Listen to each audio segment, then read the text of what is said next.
Coucou tout le monde, bienvenue dans un nouveau vlog qui va être printanier et productif.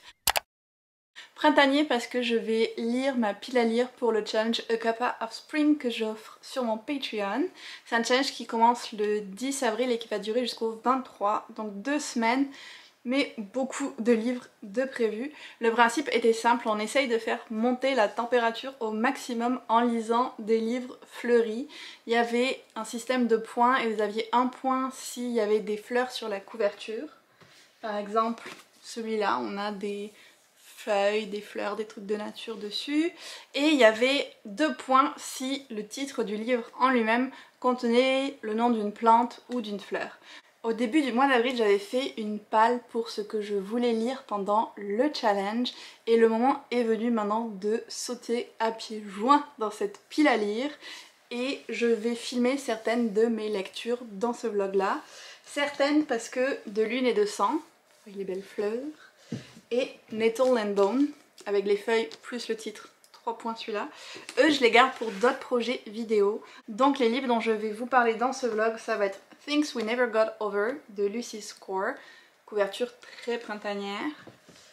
Mysteries of Thorn Manor, alors il y a des roses, il faut un peu s'approcher pour les voir, et il y a Thorn dans le titre, donc je compte pour 3 points celui-là aussi.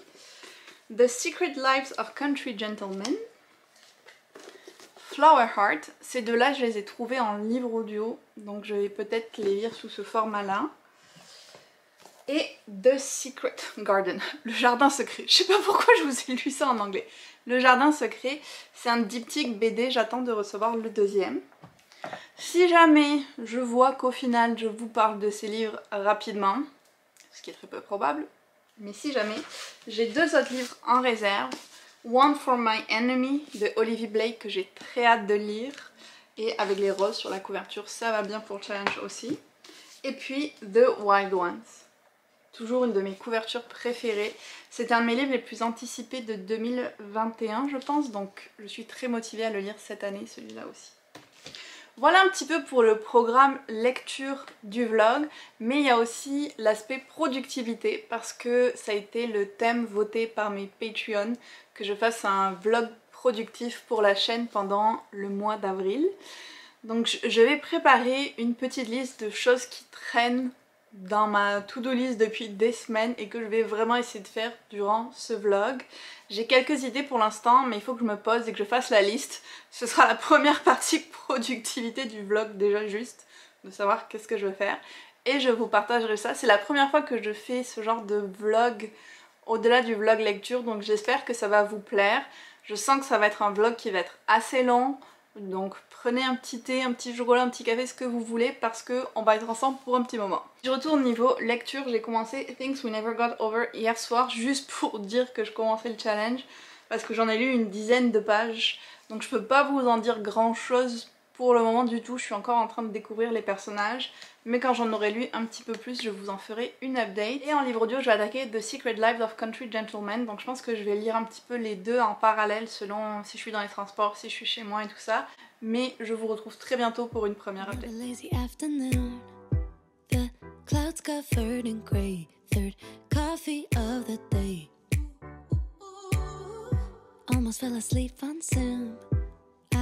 At the display, 3rd meeting of the day.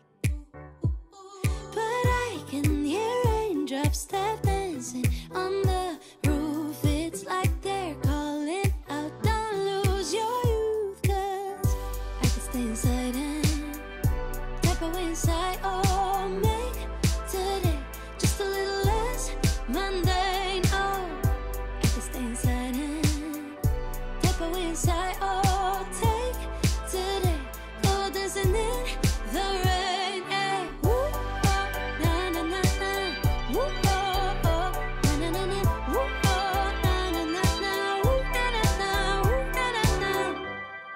a little child, I naturally would see magic in the world around me. Now I often get so tired, it's harder just to be fascinated, breathing free. But I can hear raindrops step dancing on the roof. It's like they're calling.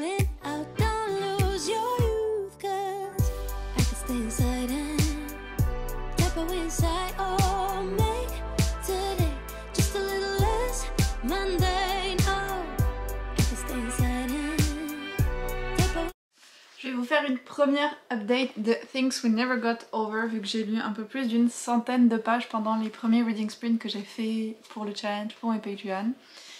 Je ne suis pas sûre encore de ce que je pense de ce livre. Pour l'instant je suis assez neutre, mais ça penche un petit peu vers le...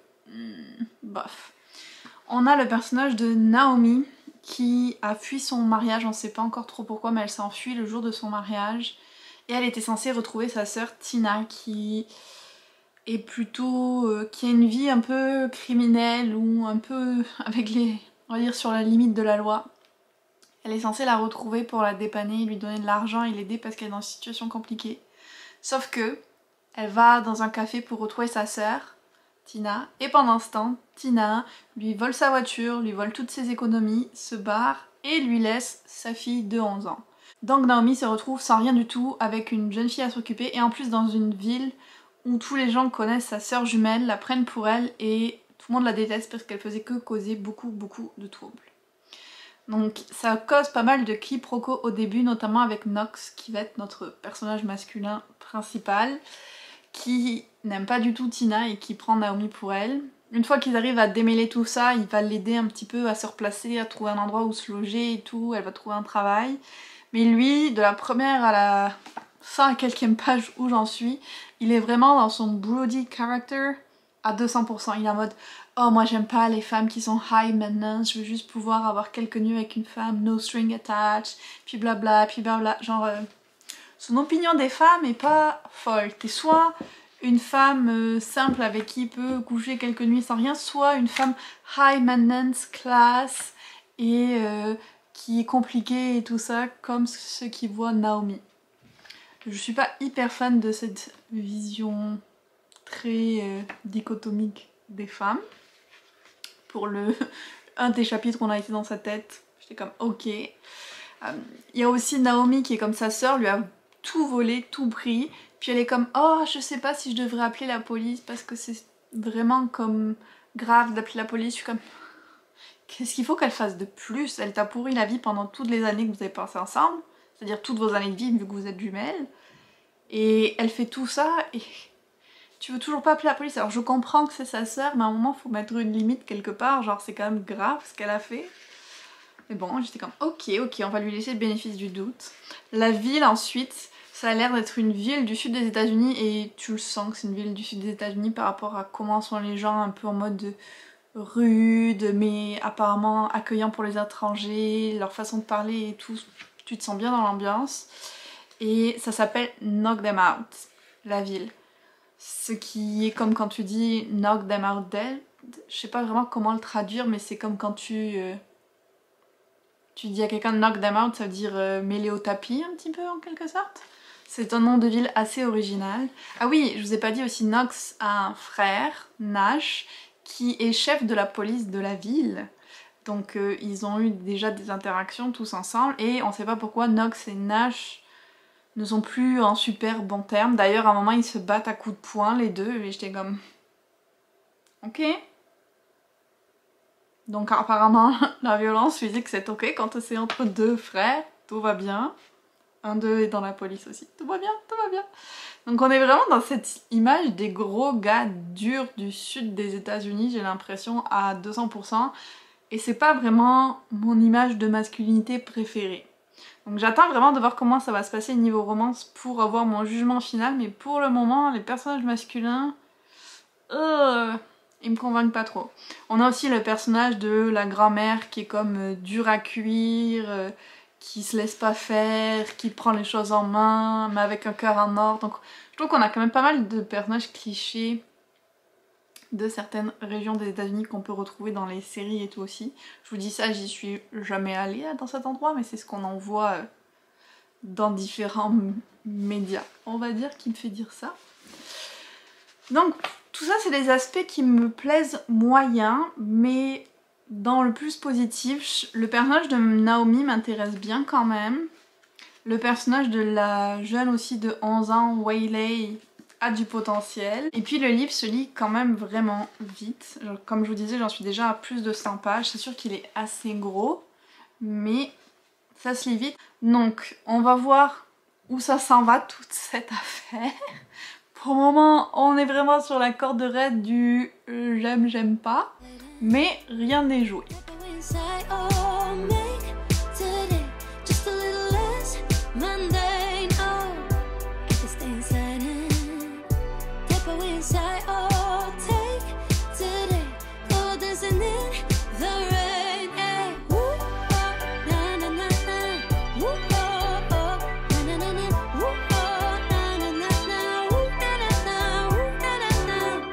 When I was a little child, I naturally would see magic in the world around me. Now I often get so tired, it's harder just to be fascinated, breathing free. But I can hear raindrops step dancing on the roof. It's like they're calling out, don't lose your youth, 'cause I can stay inside and step away inside. Oh, make today just a little less mundane. Oh, I can stay inside and Je fais une petite pause dans ma lecture de Things We Never Got Over pour ouvrir un gros colis de livres que j'ai reçu qui est vraiment lourd. Et oui, j'ai un chapeau parce que la semaine dernière il y avait de la pluie verglaçante à Montréal, mais cette semaine il fait 25 degrés aujourd'hui. Et vu que maintenant j'ai le crâne à l'air libre, j'ai pas envie de prendre de coups de soleil. J'ai quand même bien avancé sur le livre, il me reste même pas 150 pages, donc je pense que je vais le finir ce soir et se lit vite. Il y a toujours des petites choses qui me posent problème, notamment le personnage masculin de Knox qui est un peu trop overprotective et genre je vais faire des choses pour toi pour t'aider, et qui se mêle un peu de conversation qui devrait laisser les autres gérer. Mais il a des bons côtés aussi. On apprend aussi des choses vraiment intéressantes sur lui qui expliquent pas mal de trucs. J'aime bien le personnage de Naomi, même si je trouve qu'elle se laisse un peu trop marcher sur les pieds. Puis on est vraiment dans le cliché du coup de la femme timide, gentille, qui veut tout faire pour les autres et rien pour elle, et le mec broody qui va la forcer à faire des choses pour elle, donc très cliché là-dessus. Mais j'ai quand même beaucoup aimé les scènes steamy qu'on a eues, je dois le dire, j'étais très contente de ça. Et ce qui est intéressant aussi, c'est qu'en fait Knox il a une quarantaine d'années et elle a genre 36 ans, donc ils sont un peu plus vieux que les personnages habituels de romance aussi. J'aime bien ça, c'est un point positif pour moi. Malgré ces gros clichés là qu'il y a dans les personnages et dans leur dynamique, j'aime bien cette romance, je pense quand même un bon moment de lecture.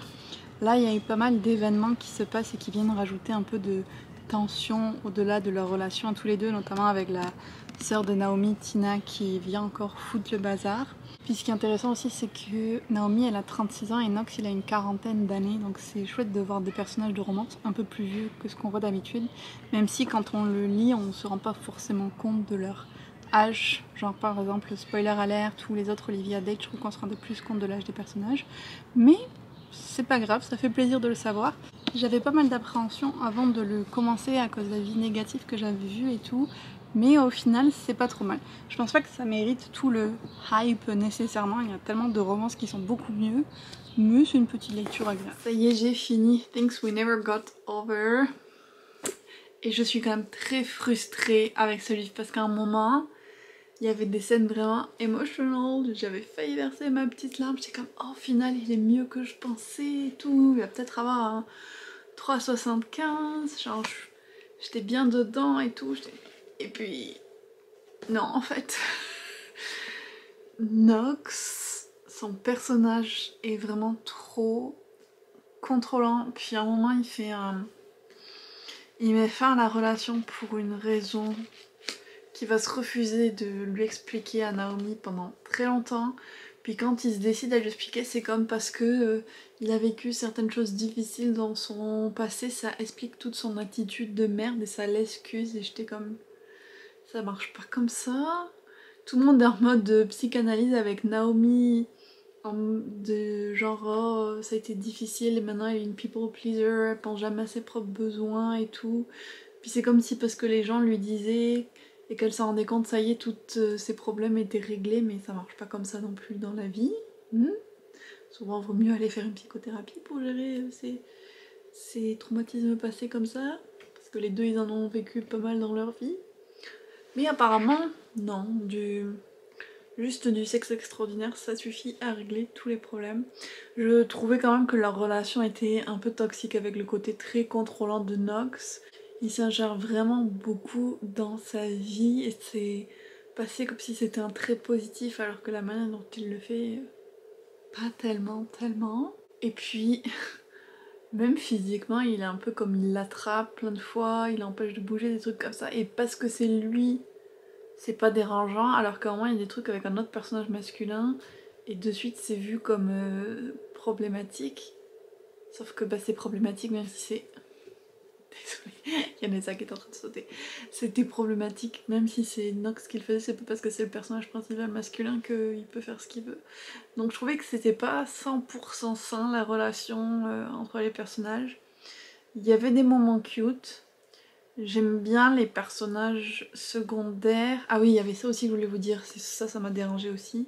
Le meilleur ami de Naomi est un gars qui est gay et qui a tous les clichés du gars gay qu'on peut penser genre comme ce qu'on voyait avant dans les films, dans des autres livres plus anciens et tout, genre il est vraiment dans les clichés et les stéréotypes. J'étais comme waouh, c'est là qu'on en est. Et vraiment il y a une mention d'un personnage bi et pareil, c'était comme...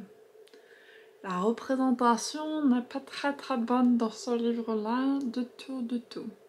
Genre, ça m'a un peu, beaucoup, dérangé à ce niveau-là.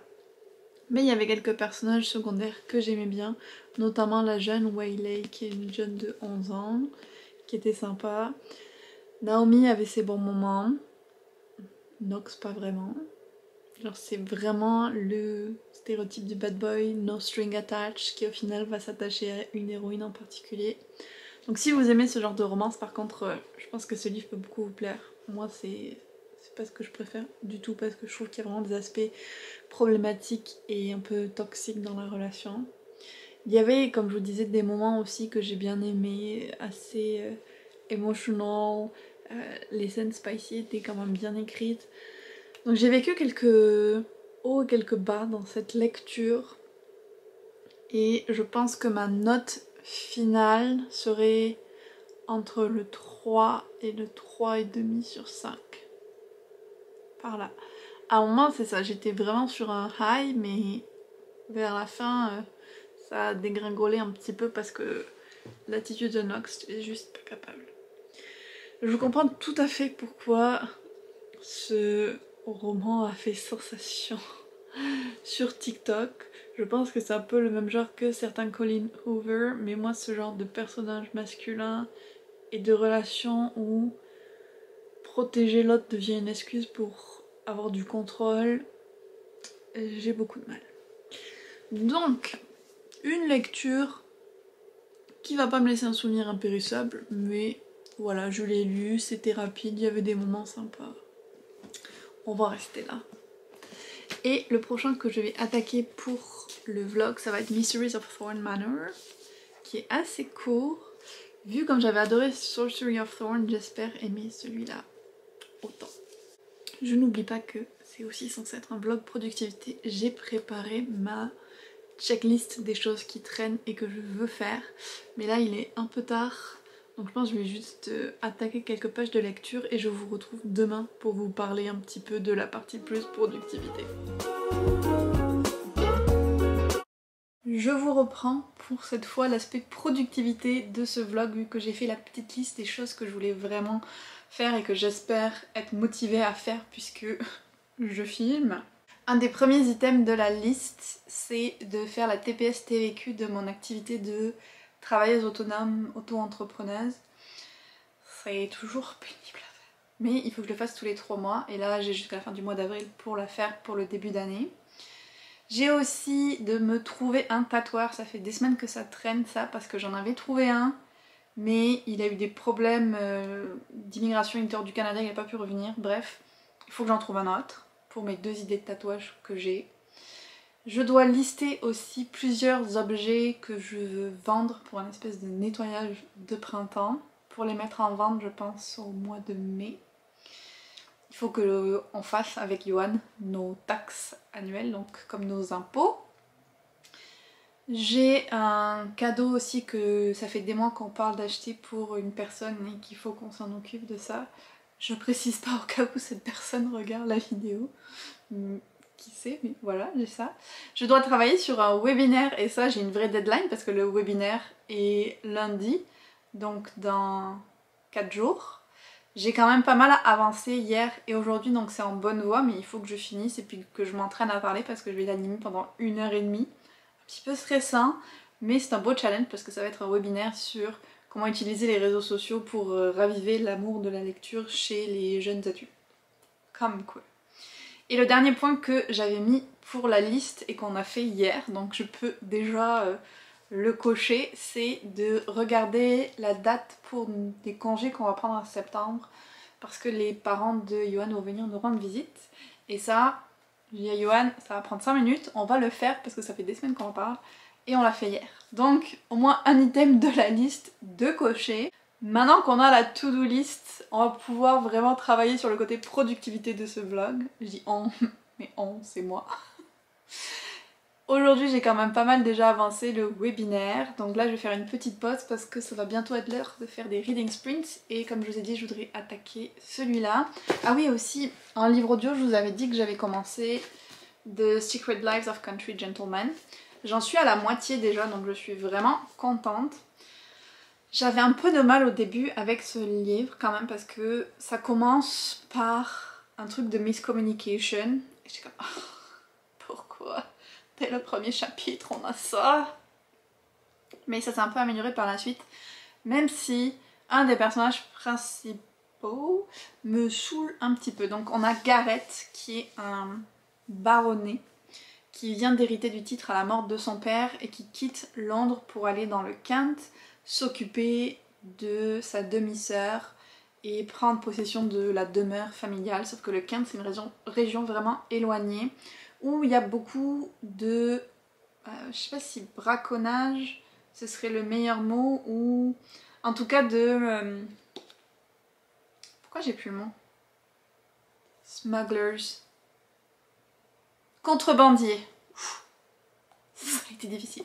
Contrebandiers.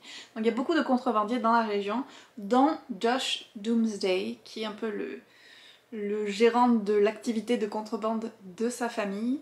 Sauf qu'il se trouve que Josh et Gareth s'étaient connus durant quelques nuits de passion, quelques mois plus tôt. Donc là ils vont se retrouver dans un contexte très différent. Ils ont toujours un attachement l'un pour l'autre, mais comment est-ce qu'ils vont faire face au fait que un est censé être un baronnet et l'autre un contrebandier? Est-ce qu'ils vont pouvoir quand même vivre leur histoire d'amour? Il y a plein de difficultés, notamment le fait que Gareth va se retrouver à devoir témoigner contre la sœur de Joss, donc ça démarre mal. Ensuite, apparemment son père ne gagne pas tout son argent de manière tout à fait légale, donc il est en train d'un peu de découvrir tout ça. Mais j'aime bien leur relation à tous les deux parce que il y a un aspect qui est très présent et que je trouve intéressant, c'est à quel point ils doivent garder ça secret parce que c'est interdit en Angleterre, et à quel point ils discutent de qu'est-ce que ce serait leur avenir parce qu'ils devraient toujours se cacher et tout. Je trouve que des fois dans les romances historiques plus LGBTQ, cet aspect est pas trop discuté parce qu'on est comme dans un, on va dire, un monde meilleur où c'est pas un problème. Là j'aime bien que ça soit discuté. C'est aussi assez steamy comme livre, les scènes spicy sont relativement nombreuses et quand même assez décrites en détail. Comme je vous disais, j'en suis à la moitié et je l'aime quand même un peu plus qu'au début où il y avait plus d'aspects qui me frustraient. Là je suis un peu plus impliquée avec les personnages et qu'est-ce qui va se passer, il y a certains points de tension. Donc je vais essayer de le continuer probablement demain parce que je dois faire des transports dans le métro. Je sais pas si j'aurai le temps de le continuer aujourd'hui, mais je suis quand même contente de bien avancer. Donc voilà pour ce petit point productivité lecture. Je vous retrouve si tout va bien un peu plus tard aujourd'hui pour vous dire que j'ai fini celui-là. On croise les doigts.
Comme je l'espérais, j'ai réussi à lire Two Mysteries of Thorn Manor durant nos 3 reading sprints de 45 minutes.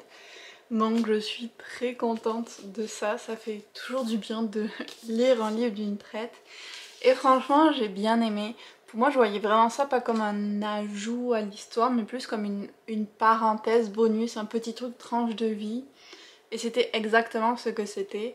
On a Elisabeth et Nathanael qui se rapprochent émotionnellement et physiquement. Mais le manoir semble s'opposer à ça et comme se révolter. Ils vont découvrir que Nathanael doit faire la cour à Elisabeth et accomplir certaines tâches impossibles pour que le manoir soit content et que leur amour soit comme officialisé. Donc il y a un petit côté cute quand même, mais ce qui m'a le plus plu moi c'est vraiment cet aspect maison magique parce que j'adore ça, avec des pièces cachées, avec des objets animés. Silas qui est toujours impeccable. À un moment il sert un goûter ou un déjeuner avec des scones, j'étais comme j'arrive de suite, je veux aller goûter ces scones, ils ont l'air trop bons. Donc c'était un petit plaisir de replonger dans cet univers, même si je me suis rendu compte que j'avais oublié beaucoup de choses qui se passaient dans le livre Sorcery of Thorn parce qu'ils y faisaient référence des fois et j'étais comme qu'est-ce qu'ils veulent dire par là? Mais bon, ça m'est un peu revenu au fur et à mesure. Donc très très chouette, je suis bien contente, c'était une lecture toute douce, un peu cocooning d'un certain côté, me replonger là-dedans, partager un petit peu leur quotidien magique. Très bien. Je pense que je mettrai un solide 4 sur 5 à ce livre-là. Pour la suite, comme j'étais pas sûre de ce que je voulais lire, j'ai mis un petit sondage sur Instagram. Donc je vais attendre que les résultats arrivent. Je sais pas si je vais lire un des graphiques que j'avais prévu ou faire un petit peu autre chose pour reposer mon cerveau. Parce que j'ai aussi avancé le webinaire. Je pense que niveau présentation c'est presque prêt. Ça me stresse un petit peu de faire ça, c'est la première fois. Mais j'essaye de me dire qu'au pire si ça se passe mal, ben ils referont pas appel à moi et c'est tout. Ça me rassure un petit peu de penser ça. Donc je vais vaquer à mes occupations que je sais pas encore qu'est-ce que ça va être, sûrement un peu de rangement et je verrai après quelle sera ma prochaine lecture décidée par Instagram. Bon matin, j'essaye de me réveiller mais c'est difficile aujourd'hui. J'ai mon petit thé, j'espère que ça va m'aider. Le vlog productivité a été mis à mal parce que la nuit de dimanche à lundi, j'ai fait une grosse crise d'anxiété, j'étais vraiment pas bien, j'ai pas bien dormi toute la nuit du coup et j'étais assez HS le lundi. Le matin j'avais le webinaire que je devais animer, donc ça au moins j'ai pu le cocher de ma checklist.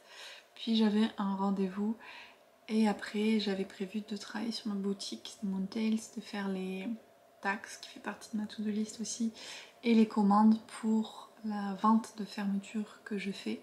D'ailleurs si ça vous intéresse je pense que ce sera pas fini d'ici à ce que ce vlog là sorte. Et puis au final j'ai juste fait une grosse sieste parce que j'étais totalement HS. Donc pas fait grand chose ce jour là. Niveau productivité je vais essayer de me reprendre aujourd'hui. J'espère que ça se passe mieux. Même si... Même si je suis encore bien fatiguée. Niveau lecture par contre j'ai fini The Secret Lives of Country Gentlemen parce que je l'écoutais en livre audio donc pendant que j'allais à mon rendez-vous et tout ça j'ai pu le terminer.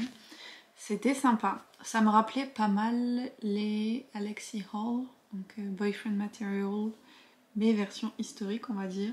Tout au long du livre, comme je vous l'avais dit pendant l'update, on suit la romance entre Gareth qui est un nouveau baronnet qui doit trouver sa place dans sa famille, un peu se défaire de certaines insécurités qu'il a eues en grandissant, pas forcément avec beaucoup d'affection, et Joss qui est un contrebandier et un peu le leader de sa famille mais qui doit gérer des conflits internes particulièrement avec son oncle. Et ensemble, au-delà du fait qu'ils vont tomber amoureux, ils doivent essayer de résoudre un peu le pourquoi il y a tellement de gens qui veulent s'en prendre à Gareth. Et ce serait lié à des activités de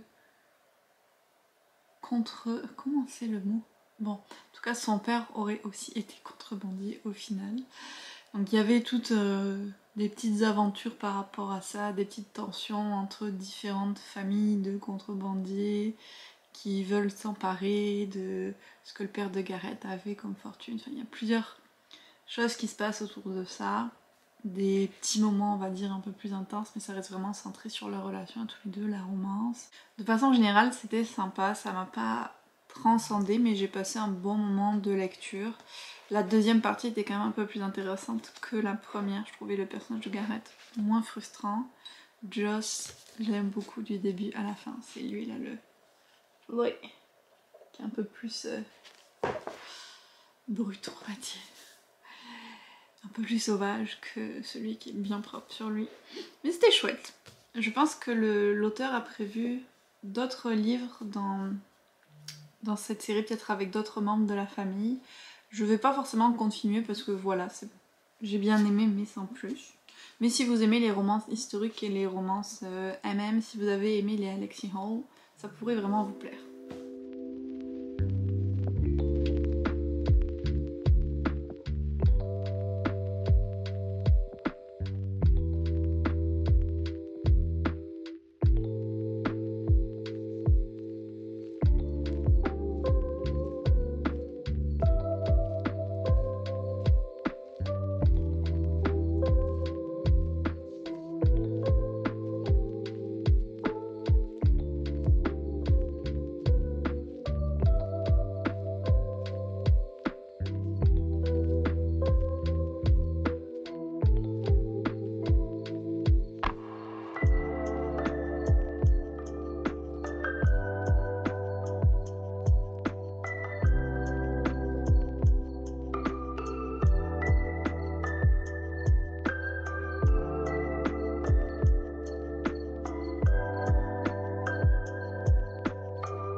Petite update de fin de journée, je peux checker un truc de plus de ma liste de choses faites. On a fait nos taxes. J'ai pas encore eu le temps de faire celle de la boutique, par contre j'ai bien avancé dans mes commandes de bracelets, donc ça c'est cool. Et puis j'ai attaqué The Wild Ones, j'ai lu une 50aine de pages, j'ai pas avancé hyper vite, je suis moyennement immergée dans l'histoire pour le moment. C'est quand même assez difficile à lire et il y a des trigger warnings au début parce que les Wild Ones c'est des femmes qui étaient humaines, qui ont vécu quelque chose de traumatique, donc une agression sexuelle, de la violence conjugale, des choses comme ça, et qui se sont retrouvées à croiser la route de Paeli, qui leur a permis de transcender cette existence-là un petit peu. Paeli était elle-même une jeune fille de 16 ans quand sa mère l'a plus ou moins vendue à un homme qui l'a agressée. Et alors qu'elle s'enfuyait, elle a croisé la route d'un être surnaturel qui lui a donné une boîte avec des espèces d'étoiles magiques. Et grâce à ces étoiles qu'elle a appliquées sur sa pomme, elle peut voyager dans l'entremonde, donc à travers différents points du globe. Et elle est devenue immortelle. À travers les années, elle a rassemblé d'autres femmes, d'autres Wild Ones à ses côtés, donc d'autres femmes qui avaient vécu des choses vraiment difficiles, chacune avec son étoile, et elles peuvent continuer à voyager comme ça dans le monde et à vivre une vie un peu en parallèle de la société. Elles sont comme invisibles sauf quand elles veulent être vues. Là on les voit dans les premiers chapitres un peu voyager dans 2 villes, je crois qu'il y en a une qui est aux Fidji, aller chercher de la glace, faire des choses normales, tout en nous expliquant leur existence un peu hors norme. Et on voit poindre le danger en quelque sorte parce qu'il y aurait un être qui pourrait leur vouloir du mal, qui s'est échappé de là où il était. C'est encore très mystérieux. Il y a quand même beaucoup de personnages, donc ça rend ça un peu difficile. Il y en a 11 en ce moment de femmes, donc c'est un peu difficile de suivre qui est qui. On a aussi entremêlé des chapitres un peu comme mémoire de chacune des femmes, donc un peu de leur histoire, plus ou moins clair ce qui s'est passé. Ouais, pour le moment je suis moyen dedans parce que je pense qu'il y a beaucoup de perspectives qui changent d'un chapitre à l'autre, mais l'histoire m'intrigue quand même. Et là, elles sont sur le point d'aller rencontrer Tarana, qui est le jeune homme qui avait donné les étoiles à Paili originellement. Et j'imagine que c'est là que l'histoire va vraiment s'enclencher, que là j'étais plus dans une mise en bouche. Je sais pas si j'étais tout à fait claire dans mon résumé de ce livre, mais j'espère quand même que ça vous aura éclairé un petit peu. J'ai hâte de le continuer pour voir si je vais réussir à m'immerger plus dans l'histoire et je vous dirai ce qu'il en est.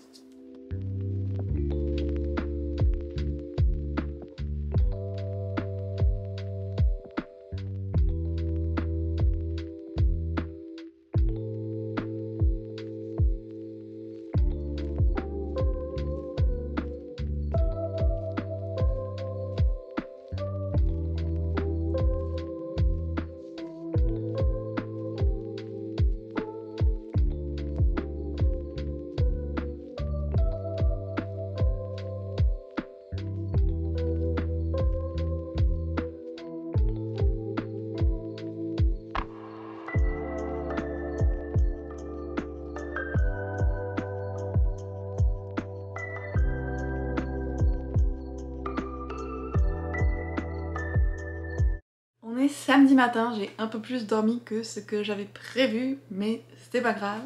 J'ai fini il y a un petit moment Flower Heart, mais j'avais pas eu le temps de vous faire une update encore. Je l'ai lu en 2.5 en livre audio. C'était trop voyé pour moi, je pense en fait, c'est ça. Ce livre c'est ma piqûre de rappel que je suis devenue de plus en plus difficile à envoyer parce que j'étais vraiment exaspérée par l'héroïne principale, par ses choix, par sa crédulité, son innocence, ou je sais pas comment l'appeler, sa façon d'avoir les relations avec les autres, ça m'exaspérait tellement. L'intrigue était correcte mais un peu simpliste quand même. Donc de façon globale c'était pas une super lecture, mais si vous avez moins de mal avec le young adulte, vous l'aimerez probablement plus que moi. Le système de magie était quand même un petit peu intéressant.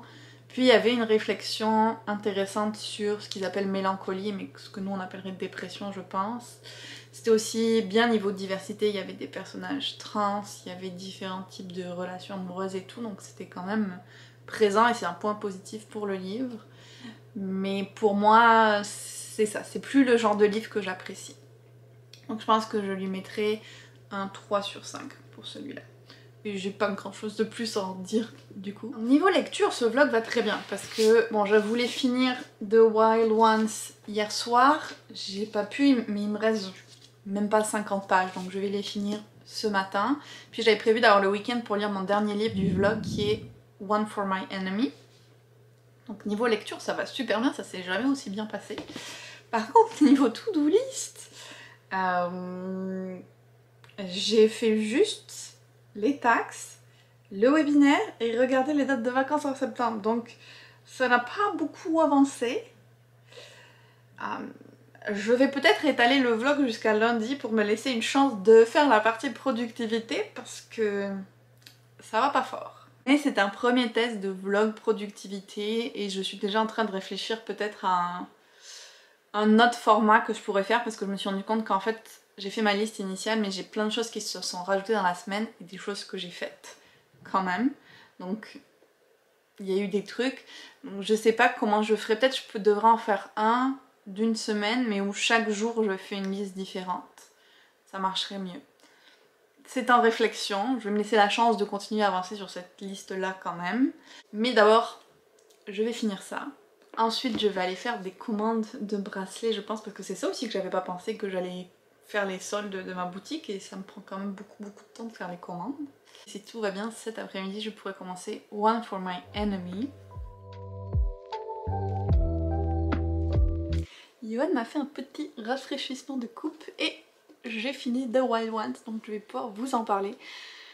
C'était une très bonne lecture, je pense que ça irait autour du 4 ou 4,5 même sur 5. C'était vraiment très chouette, très original, très féministe aussi, puis en même temps difficile parce que c'est que des personnages féminins qui ont vécu des choses traumatiques. Donc c'était pas léger comme lecture, on va dire, mais c'est quand même des femmes qui ont traversé pour certaines des siècles et qui sont prêtes à défendre les autres et qui vont se battre pour leur liberté et tout ça. Et puis pour le garçon qui à la base leur a donné leur pouvoir, Tanara, qui était intéressant d'ailleurs parce que c'est pas un personnage, c'est le seul personnage masculin du livre et c'est pas un personnage masculin vraiment qui est dans la force physique ou quoi, genre il est très doux, il pleure et tout, donc c'était intéressant aussi que la seule représentation de personnage masculin ce soit ça. Au niveau des personnages féminins, il y avait beaucoup de diversité, il y avait même des personnages trans, il y avait des personnages de différentes origines avec différentes orientations sexuelles. On voyait vraiment le désir de l'autrice de montrer les femmes qui ont pu vivre des choses horribles dans plein de situations différentes. Et c'était vraiment chouette cet aspect-là. Il y avait aussi le côté de la narration qui était particulier parce que comme je vous disais, elles sont 11. C'est un peu dur de se souvenir de qui est qui. Mais à part Paélie qui a ses chapitres identifiés, les autres on sait pas laquelle c'est qui narre quand on alterne les chapitres. Il y a toujours le oui, donc nous. Et il y a plein d'actions genre we smiled ou quoi, où c'est comme une action de groupe où elles sont comme une seule identité. Et je trouvais ça vraiment intéressant comme perspective et comme façon de raconter l'histoire. Le fait que leur pouvoir à elles vienne de comment elles crient, ça avait un côté aussi significatif et symbolique, j'ai envie de dire, par rapport à des femmes qui ont beaucoup souffert, qu'elles retrouvent leur puissance en criant. J'aimais beaucoup cette idée. Ce qui était plus côté léger, c'est qu'on parle vraiment énormément de nourriture dans ce livre. Ça m'a donné très faim parce qu'en plus elle voyage à travers le monde. Donc il y a plein de nourritures différentes qui avaient l'air trop bonnes. Et le petit détail qui moi me dérange toujours, et c'est la même chose avec la plupart des livres sur les vampires en fait, c'est que c'est des personnes dont la vie est censée s'être arrêtée. Genre elles ont arrêté de vieillir, pour celles qui avaient leurs règles, elles ont même plus leurs règles. Leur corps c'est comme arrêté biologiquement, mais leurs cheveux poussent. Et c'est la même chose avec les vampires. Genre si tout s'arrête, tes ongles ils poussent plus, tes cheveux ils poussent plus, il n'y a plus rien qui se passe. Mais là, elles peuvent changer de couleur de cheveux, les couper, les rallonger et tout ça. Et moi, c'est le petit truc où je suis comme, ce n'est pas logique. Au sein de la logique de l'univers avec la magie, ce n'est pas logique. Mais bon, c'est un tout petit détail. De façon globale, je l'ai vraiment beaucoup aimé. Et je trouve que c'est vraiment une belle lecture à faire pour comme se souvenir de la force qu'on a à travers les épreuves, même si idéalement on n'aurait pas affronté ces épreuves-là. Et je pense que c'est ce qu'elles disent à la fin. Embrace this anger, let it fuel your everydays, defy everyone who tells you that you can't be wild. Je trouve que c'est une super belle manière de finir. Donc, ouais, un très chouette livre. Et ça veut dire qu'il ne me reste qu'une lecture pour ce vlog et j'aurai tout lu. First time ever in my life que ça arrive. Donc la seule lecture qui me reste c'est One for My Enemy d'Olivier Blake. J'ai extrêmement hâte de lire et de voir si Olivier Blake ça va vraiment devenir un instant buy author pour moi parce que j'ai adoré 2 autres livres d'elle que j'ai lus. Donc c'est comme le test de la 3e fois. Et j'ai encore failli oublier, ça fait plusieurs updates que je vais vous en parler. J'ai lu la BD du Jardin Secret et c'était très chouette.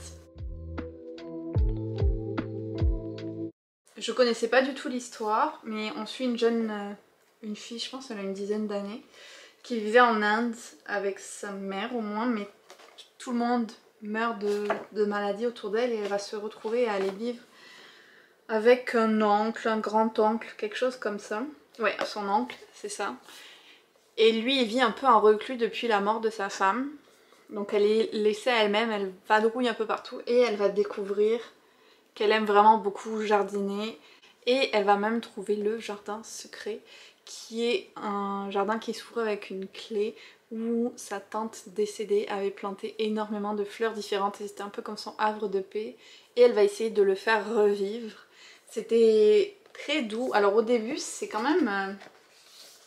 les images et tout sont très sombres, mais ça dure pas, on arrive très rapidement à un côté plus printanier. Vraiment beaucoup de nature présente.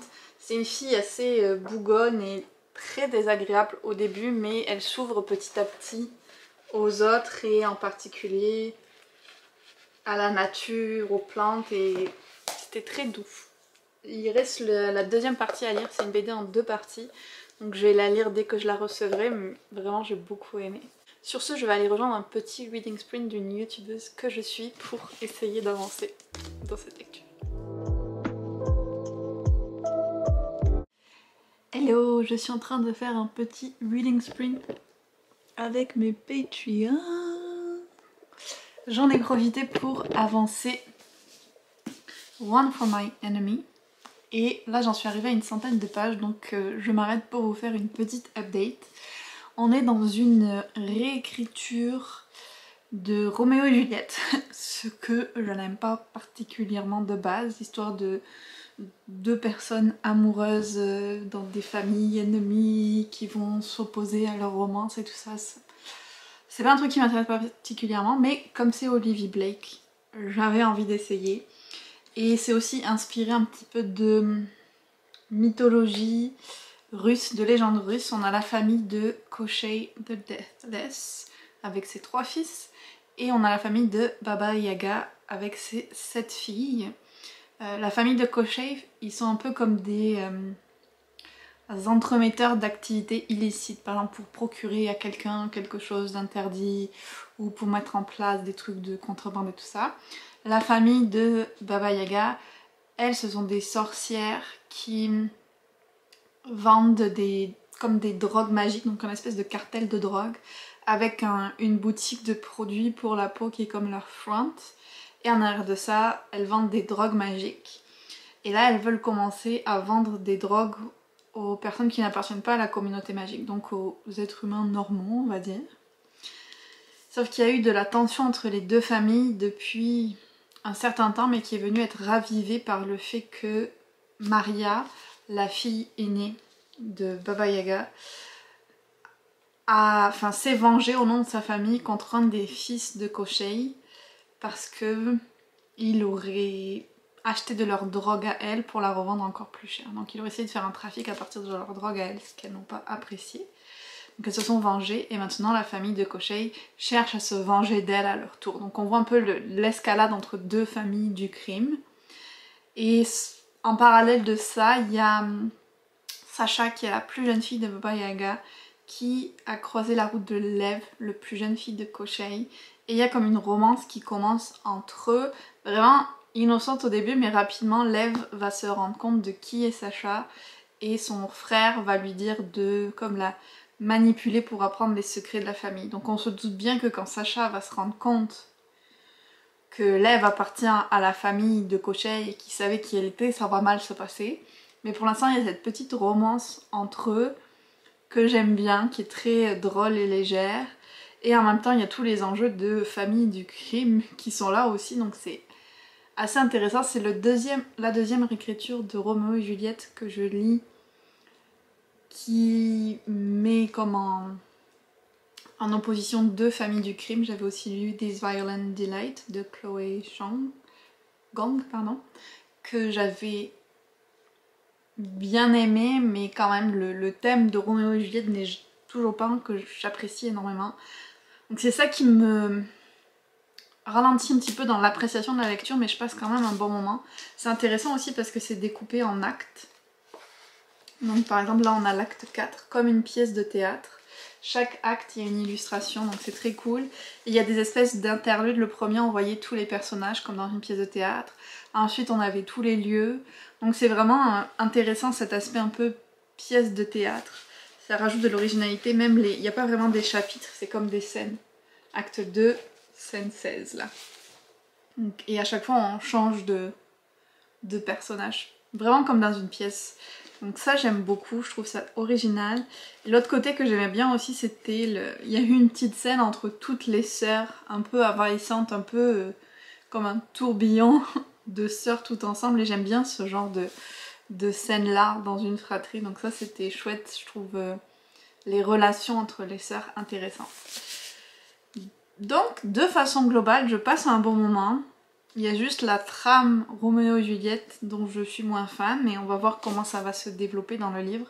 Je le lis quand même relativement rapidement aussi, donc petit espoir que je le finisse aujourd'hui.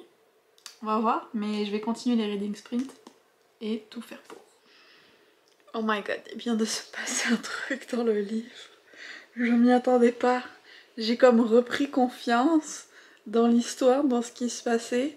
J'ai eu de l'espoir et chla, elle vient d'anéantir mon espoir, l'Autriche. Mais en fait, il y a eu deux trucs qui sont passés où j'étais comme... Le premier, vraiment genre... Oh non, je m'y attendais vraiment pas, qu'est-ce qui se passe? Et le deuxième... Je suis sur choc, je suis détruite. Oh my god! Oui, c'est une réécriture de Roméo et Juliette, mais je m'attendais pas à ça. Oh là là. Genre... Mais qu'est-ce qui va se passer maintenant? Parce qu'on en est qu'à la moitié du livre et il y a déjà eu tout ça. Ok, je vais continuer ma lecture.